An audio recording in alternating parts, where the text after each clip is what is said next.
Hello viewers, আসসালামু আলাইকুম। সকলেই কেমন আছেন? আশা করি সকলেই ভালো আছেন। তো প্রিয় ভিউয়ার্স, আবারও আরেকটি ভিডিওতে আপনাদের সবাইকে স্বাগতম। তো চলুন আমরা দেখেন আমি আরেকটু ভিডিও নিয়ে আপনাদের মাঝে ভিডিও নিয়ে চলে আসছি। তো সেটা হচ্ছে, এখানে দেখতেই পাচ্ছেন আমার হাতে একটা কৌটা রয়েছে। এটা 100 গ্রামের কৌটা। এটার নাম হচ্ছে এলএসডি কিউর।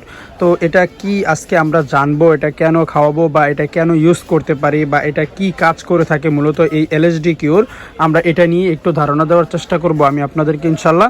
তো পুরো ভিডিওটি না টেনে সম্পূর্ণ ভিডিওটি দেখার অনুরোধ রইল। যদি ভিডিওটি টেনে দেখেন তাহলে আমি বলবো যে আপনারা এটা কিছুই বুঝতে পারবেন না। তো এই কারণে অবশ্যই ভিডিওটি না টেনে সম্পূর্ণ ভিডিওটি দেখবেন। আর ইতিমধ্যে যারা এখনও চ্যানেলটিকে সাবস্ক্রাইব করেননি, চ্যানেলটিকে অবশ্যই সাবস্ক্রাইব করে দিতে হবে, কারণ আমি প্রতি সপ্তাহে 2 থেকে 3টি ভিডিও আপলোড দিয়ে থাকি। তো যদি চ্যানেলটিকে সাবস্ক্রাইব করে রাখেন তাহলে প্রথম নোটিফিকেশনটাই আপনার সামনে চলে আসবে। তো সে কারণে কিন্তু আপনারা এই ভিডিও চ্যানেলটিকে অবশ্যই সাবস্ক্রাইব করে রাখতে হবে। আর যারা ইতিমধ্যে চ্যানেলটিকে সাবস্ক্রাইব করেছেন তাদেরকে অসংখ্য ধন্যবাদ। তো প্রিয় ভিউয়ার্স, চলুন কথা না বেরিয়ে মূল টপিকে চলে যাই। এটা হচ্ছে এলএসডি কিউর। এটা আপনার স্বাভাবিকভাবে নতুন একটা ভাইরাস আক্রমণ করেছে আমাদের গরুগুলোকে। সেটা হচ্ছে গরুর শরীরে প্রচুর পরিমাণে ছোট্ট ছোট্ট করে গোড়া তৈরি হয়ে যায়। অনেক গরুর ক্ষেত্রে অনেক বড় বড় গোড়া তৈরি হয়ে যায়। এটা গোটা ধরনের যেটা তৈরি হয়ে যায়। তো এটা আমরা আমাদের এদিকে অঞ্চলে এটা বলে থাকে লাম্পি স্কিন। এই যে এখানে আপনারা যদি লক্ষ্য করেন তাহলে বাংলাতে লেখা আছে লাম্পি স্কিন আক্রান্ত প্রাণীর ক্ষত বা ফোসকা ভালো করে, অথবা যদি গোটা অথবা ফোসকা পড়ে যায় সেক্ষেত্রে কিন্তু আপনারা এই এলএসডি কিউরটা আপনারা খাওয়াতে পারেন।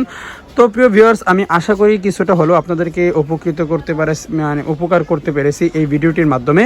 তো যদি আমার এই ভিডিওটি ভালো থাকে অবশ্যই একটি লাইক ও কমেন্ট করে আপনার মতামতটি জানাবেন। যদি তারপরও আপনাদের কোনো কিছু জানতে বাকি থাকে, আমার এই স্ক্রিনে যে নাম্বারটা দেওয়া আছে সেখানে হোয়াটসঅ্যাপ আছে, হোয়াটসঅ্যাপে আমাকে নক দিবেন, তবে নাম্বারে কল দিবেন না ভাই। আপনারা হোয়াটসঅ্যাপে নক দিতে পারেন, আমি চেষ্টা করবো আপনাদেরকে সঠিক তথ্য এবং পরামর্শগুলো দেওয়ার জন্য। আর যদি এটা সম্ভব না হয় তাহলে ভিডিওর কমেন্ট বক্সে কমেন্ট করবেন, আমি সেখানেও রিপ্লাই দিব ইনশাল্লাহ। তো আপনারা ইতিমধ্যে কিন্তু জানতে পারছেন এটার কি কাজ বা এটা কেন খাওয়াবেন। এটা মূলত কিন্তু লাম্পি স্কিন ভাইরাসটা আক্রমণ করলে বা ফোসকা পড়লে গোটা গোটা তৈরি হয়ে গেলে শরীরের মাঝে, তখনই আপনারা এটা ইউজ করতে পারবেন।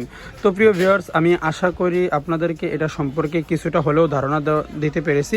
আর এটার সাথে জিঙ্ক সালফেট সিরাপ খাওয়াতে পারেন, তাহলে আরও ভালো কাজ করে থাকবে, রোগ প্রতিরোধ ক্ষমতাটা বৃদ্ধি করে দিবে। তো আজ এই পর্যন্তই, আবার দেখা হচ্ছে নেক্সট কোনো ভিডিওতে। আল্লাহ হাফেজ, আসসালামু আলাইকুম।